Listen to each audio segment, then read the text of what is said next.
Di balik tenangnya air Situ Cileunca, tersimpan jejak kolonial Belanda. Dibangun awal abad ke-20, danau ini bukan sekedar wisata, melainkan saksi lahirnya sistem energi dan perkebunan di Pangalengan.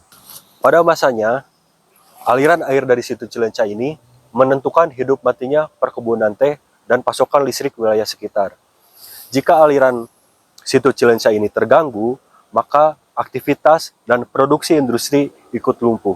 Ini Situ Cileunca dan semua kisahnya dimulai dari sini. Saya Renali Wijaya, selamat datang dan ini Situ Cileunca.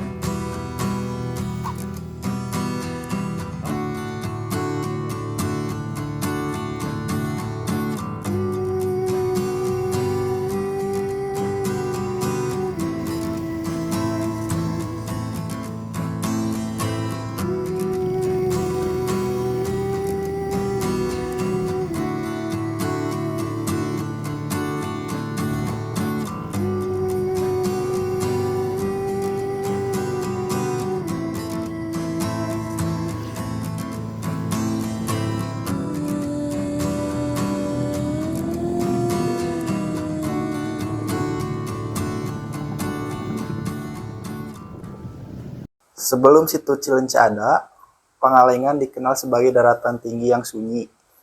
Hutan, ladang, dan kampung-kampung kecil hidup dari alam. Jauh dari pusat kekuasaan, hingga kolonial Belanda datang, membawa perkebunan, pabrik, dan perubahan yang tak bisa ditolak. Bangunan ini merupakan intek PLTA Cileunca. Di sini debit air danau diatur sebelum dialirkan ke turbin.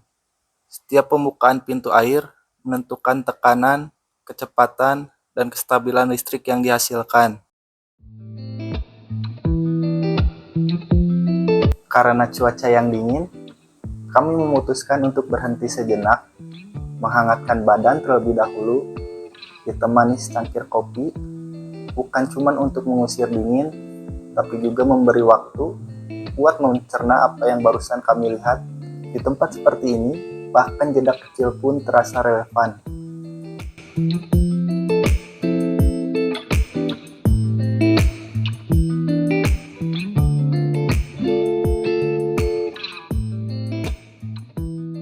Situ Cileunca berada di ketinggian sekitar 1.500 meter di atas permukaan laut. Ketinggian ini bukan kebetulan, ia dipilih karena satu hal, yaitu gravitasi. Di wilayah pegunungan seperti Pangalengan, air bisa bekerja tanpa mesin tambahan, cukup dialirkan ke bawah dan energi tercipta. Semakin tinggi posisi air, semakin besar tenaga yang bisa dihasilkan, dan disinilah fungsi utama Situ Cileunca berjalan. Air dari danau ini dialirkan melalui terowongan menuju pembangkit listrik tenaga air. Tekanan dari ketinggian itulah yang memutar turbin. Pada masa kolonial, fungsi Situ Cileunca sangat spesifik, menopang industri dan perkebunan. Dan hari ini, fungsinya bertambah sebagai penampung air, pengendali debit, sumber ekonomi warga, dan objek wisata. Setelah selesai melangkah, kami memutuskan untuk rehat sejenak di salah satu pedagang kelapa bakar sambil menghangatkan tubuh dan bertukar cerita. Obrolan-obrolan kecil seperti ini seringkali membuka sudut pandang baru tentang tempat, tentang orang-orang di sekitarnya, dan tentang perjalanan itu sendiri.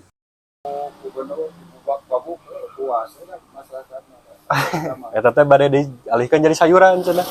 Alih-alih kasih tanaman, tadi baru nu Ya, nyasura ke masyarakat. Pada ayeuna longsor longsor. banjir masyarakat. Jadi kebanjiran. Beliau bercerita tentang keresahannya, tentang Pangalengan yang menurutnya sudah tidak seperti dulu lagi. Kebun teh yang dahulu menjadi sumber pendapatan warga, perlahan beralih fungsi menjadi lahan sayuran.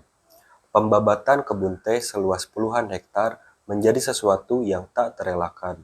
Padahal, kebun teh bukan hanya soal mata pencarian untuk bertahan hidup, ia juga berperan menjaga ekosistem alam di dataran tinggi.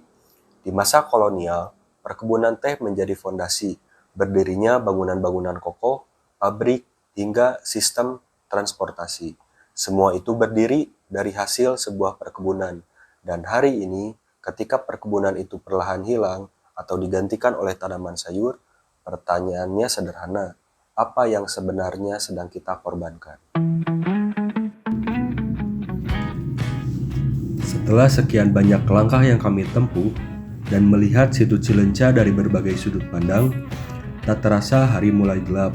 Kami memutuskan untuk bergegas pulang karena cuaca tidak lagi bersahabat. Hujan turun disertai kabut yang perlahan menutup pandangan. Di perjalanan pulang, yang tersisa bukan hanya gambar dan rekaman, tapi juga pertanyaan tentang arah, perubahan, dan tentang apa yang akan ditinggalkan. Karena seperti kabut sore itu, tidak semua hal di situ Cileunca terlihat jelas. Kepalaku, aku tak bilang cinta setiap waktu, tak juga berjanji sehidup semati. Tapi kalau dunia sedang ribut, aku ingin duduk di sampingmu nanti.